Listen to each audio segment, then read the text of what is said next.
Mesdames et messieurs, bonjour et bienvenue pour cette nouvelle édition de Autour du Monde, version Afrique pour ce jeudi, le 4 mars 2021. On commence tout de suite avec ce compte-rendu. L'Égypte accueille la deuxième édition du Forum d'Aswan pour la paix et le développement durable. La deuxième édition du Forum d'Aswan sur la paix et le développement durable en Afrique, qui a eu lieu ultérieurement lundi par visioconférence, confirme l'importance de l'accélération des mesures de transformation radicale de la gestion des crises et leur prévention. Étalé sur 5 jours sous le thème de cristalliser le nouveau statu quo en Afrique, se rétablir plus fort et mieux reconstruire. La deuxième édition du forum est une occasion pour que les chefs d'État africains, les responsables régionaux et internationaux, les experts et autres changent les vues sur les visions perspicaces de menaces et des nouveaux défis et sur les visions futuristes liées à cet égard. Voyons ensemble ce compte rendu. La deuxième édition du Forum d'Aswan s'est ouverte lundi 1er mars au Caire sous la présidence du chef de l'État, Abdel Fattah el-Sisi, avec pour thème « Façonner la nouvelle normalité de l'Afrique, récupérer plus fort, reconstruire en mieux ». La Banque africaine de développement est un partenaire stratégique du Forum qui se déroule jusqu'au 5 mars. L'année dernière, les défis imposés par la crise nous avaient amenés à redoubler d'efforts pour réaliser les objectifs de l'agenda 2063 de l'Union africaine. La concrétisation de la ZLECA est le meilleur exemple, a déclaré le président el-Sisi par visioconférence, et cela à l'ouverture de la rencontre. Aujourd'hui, nous devrons nous accorder sur les meilleures solutions et opter pour les meilleurs instruments afin de consolider nos efforts communs pour mieux reconstruire et dépasser la crise du Covid-19, a indiqué Monsieur le Président. Tous les intervenants ont souligné le contexte sanitaire lié au Covid-19, à l'origine d'une récession économique et qui demande des mesures fortes et urgentes. Un appel à un allègement du fardeau de la dette dans le sillage de l'initiative des pays du G20 a été renouvelé, ainsi qu'un renforcement des capacités de production nationale de médicaments à moindre coût. La nécessité d'une souveraineté industrielle est revenue dans les discours de plusieurs chefs d'État. Par ailleurs, un hommage a été rendu à Cyril Ramaphosa, président sud-africain, pour ses initiatives en vue d'une riposte efficace face au Covid-19. Le président du Burkina Faso, Roch Marc Christian Kaboré, a mentionné le fait que l'Afrique avait franchi la barre symbolique des 100 000 décès dus au Covid-19 avec l'apparition d'une nouvelle souche. Il a appelé à nouveau à l'annulation de la dette des pays africains, précisant que les pays du Sahel consacrent 20 à 30% de leurs budgets nationaux à la sécurité. Le président du Sénégal, Macky Sall, a plaidé pour une gouvernance mondiale plus juste, un partenariat plus équilibré et mutuellement bénéfique. Le président du Zimbabwe, Emmerson Mnangagwa, a insisté sur le caractère primordial d'une mise à jour des infrastructures nationales de santé et du modèle de financement de la santé. Le président du Madagascar, Andry Rajoelina, a plaidé pour des réformes structurelles des systèmes de santé afin d'accélérer l'industrialisation du continent et la production locale de médicaments. Pour sa part, le président du Rwanda, Paul Kagame, a rappelé l'importance de la solidarité continentale et le rôle primordial de la zone de libre-échange continentale africaine pour renforcer les pays du continent. Le président de la Banque africaine de développement, Akinwumi Adesina, a insisté sur le défi sécuritaire, citant le retour bruyant des armes, faisant de l'insécurité le défi numéro 1 du développement de l'Afrique.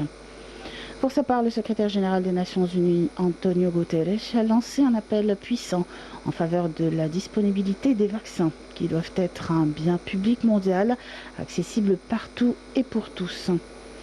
Le président de la Commission de l'Union africaine, Moussa Faki Mahamat, a lui fait état du besoin d'une gouvernance globale plus efficace des urgences sanitaires. Plusieurs autres chefs d'État ont pris part virtuellement à l'événement. Le président du Gabon, du Soudan du Sud, de la Guinée-Bissau, du Burundi et de la Tunisie. Le Forum d'Aswan 2 réunit des dirigeants de gouvernements, d'organisations régionales et internationales, d'institutions financières, du secteur privé et de la société civile, des universitaires et des experts, ainsi que des praticiens pour une discussion orientée vers l'action et tournée vers l'avenir sur les nouvelles menaces, défis et opportunités à venir.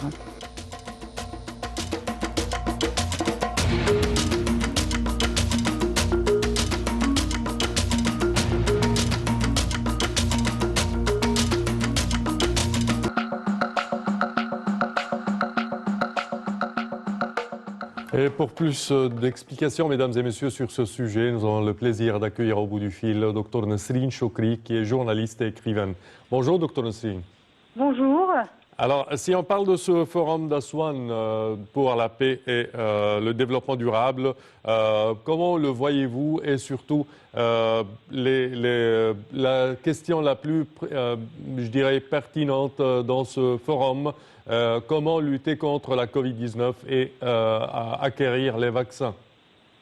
Alors en fait, le forum d'Aswan, c'est la deuxième édition.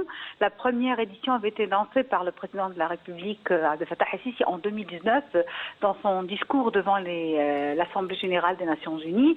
Oui. Et en fait, cela est dû à l'importance qu'il accorde à l'Afrique et que l'Afrique vraiment est face à de nombreux défis. Dans le temps, c'était seulement le terrorisme et peut-être la réalisation des objectifs du développement durable. Aujourd'hui, avec ce qui s'est passé en 2020 et en 2021, la Covid-19 ou le coronavirus représente véritablement un véritable enjeu stratégique d'ailleurs pour l'ensemble des pays du continent africain.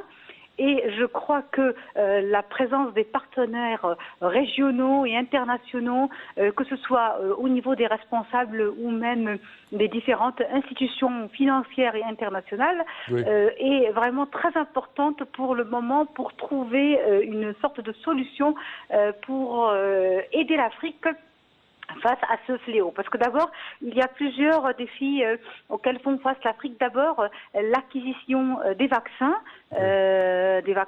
qui sont quand même chers pour certains pays africains. C'est vrai que la Chine a fait plusieurs dons de vaccins à plusieurs pays africains, mais cela ne pourra pas être toujours le cas. Et puis aussi, il y a la frigorification de ces vaccins-là dans les pays africains, et ça aussi, ça pose un problème. Et je crois que la présence de tous ces partenaires régionaux, internationaux et surtout africains pourrait en quelque sorte finir à mettre en place un plan d'action, et je crois que c'est ça vraiment ce qui est utile, un plan d'action.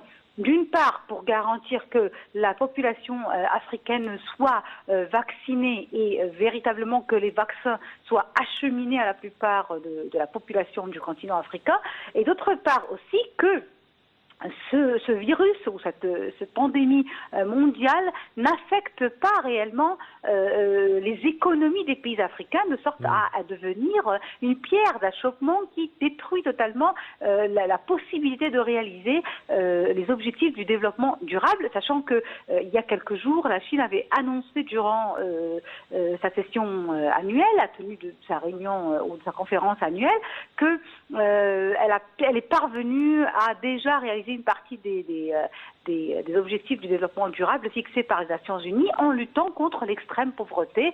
Et je crois que maintenant, il faut vraiment que tous les pays du monde, donc à travers le fait qu'ils sont des partenaires internationaux et l'Afrique, de travailler ensemble pour que l'Afrique soit le prochain cap de cette aide-là.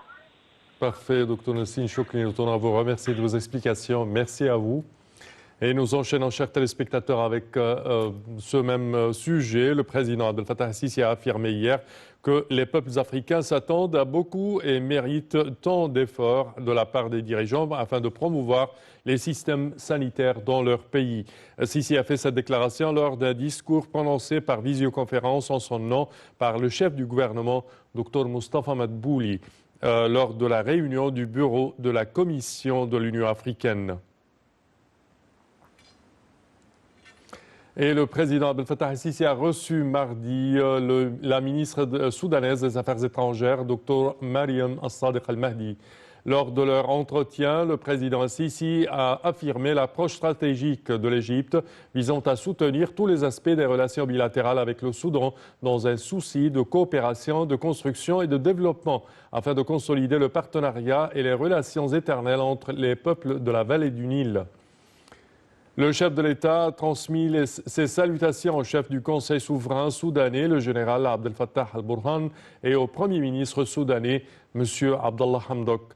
Il a également exprimé le soutien de l'Égypte à tous les efforts déployés pour renforcer la paix et la stabilité dans le Soudan frère au cours de cette étape déterminante de son histoire basant sur le principe ferme de la sécurité et la stabilité du Soudan qu'ils font partie intégrante de celle de l'Égypte. Le président Sisi a également exprimé le souci de l'Égypte à renforcer les relations avec le Soudan, notamment dans les domaines de l'interconnexion électrique, ferroviaire et des échanges commerciaux, en plus de la volonté de l'Égypte de transférer son expertise en matière de réforme économique, de former des cadres soudanais, ainsi qu'affronter tous les défis qui pourraient survenir à cet égard. Et Ahmed Aboulghait, reconduit à la tête de la Ligue arabe. Le vétéran de la politique égyptienne occupera le poste de secrétaire général de la Ligue arabe pour les 5 prochaines années. Ce mercredi, les ministres des Affaires étrangères de la Ligue arabe ont reconduit M. Ahmed Aboulghait pour un nouveau mandat de secrétaire général. Dans son discours, l'ancien ministre des Affaires étrangères de 2004 à 2011 a souligné l'importance de continuer à travailler sur la question palestinienne. Je cite, « La question palestinienne a été mise à l'épreuve au cours des dernières années et une nouvelle opportunité se présente aujourd'hui avec la nouvelle administration américaine qui reprend les leviers du pouvoir pour corriger cette voie et lancer un véritable processus de paix fondé sur le droit international, un cadre et une solution durable et non pas seulement sur la négociation dans le but de négociation. » C'est ce qu'a déclaré M. Ahmed Aboulghait. Le dossier libyen figurait également à l'ordre du jour de la réunion des ministres de la Ligue arabe. Et la Côte d'Ivoire prépare des législatives indécises. La campagne officielle pour les élections législatives de samedi 6 mars prend fin ce jeudi soir en Côte d'Ivoire. Ce scrutin intervient 4 mois après la présidentielle qui a vu Alassane Ouattara obtenir un 3e mandat controversé en l'absence de la quasi-totalité de l'opposition qui avait choisi de boycotter et dans une ambiance tendue puisque 85 personnes au moins ont perdu la vie dans des violences. Depuis le 31 octobre, la scène politique ivoirienne a grandement évolué à tel point que ces législatives s'annoncent indécises car cette fois, les opposants ont choisi de redescendre dans l'arène électorale et même de participer massivement. Les électeurs auront le choix entre près de 1500 candidatures validées par la commission électorale pour conquérir les 255 sièges de l'Assemblée.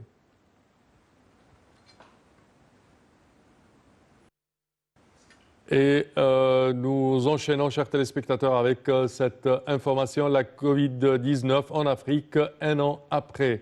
Depuis 1 an, le continent africain vibre au rythme de la pandémie de la Covid-19, comme d'ailleurs le reste du monde. Mais l'Afrique reste globalement moins atteinte que les autres continents. Cette résistance des Africains à cette maladie a fait l'objet de préoccupations internationales. Plusieurs explications sont avancées pour justifier le constat. Certains mettent en doute les chiffres avancés en Afrique. Dans tous les cas, les données disponibles prouvent que la Covid-19 a beaucoup moins tué en Afrique que dans les autres régions du monde. Jusqu'en septembre 2020, l'Afrique n'a compté que 35 000 morts, à peu près le nombre de décès déplorés seulement en Italie.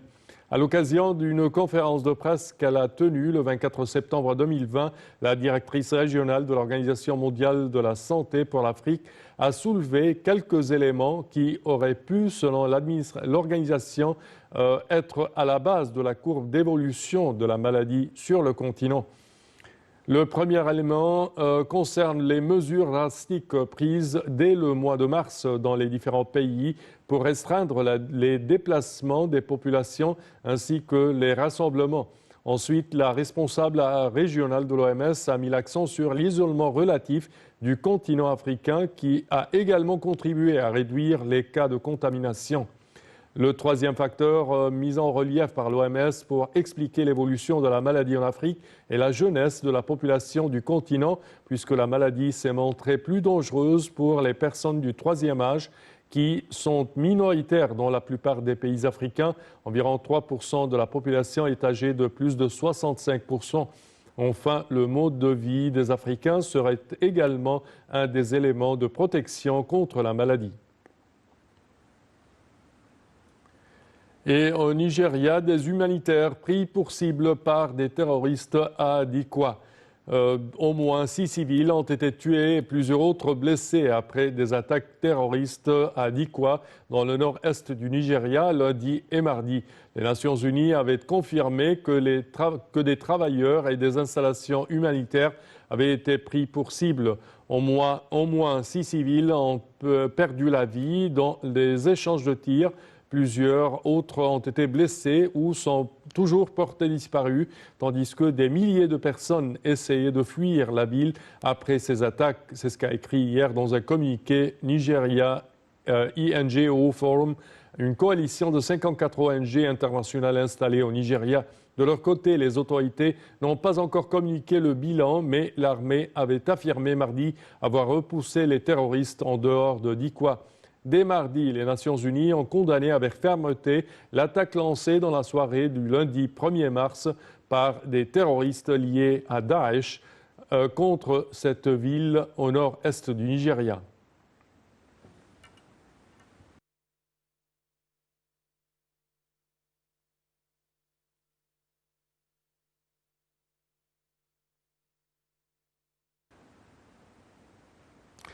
Et à présent, mesdames et messieurs, il est temps pour jeter un petit regard sur le monde. Did you know that the Hope probe has a 50% success rate? And what is the dark half an hour that the Hope probe will enter before arriving to Mars? The rocket lifted from the launch pad and Hope departed Earth.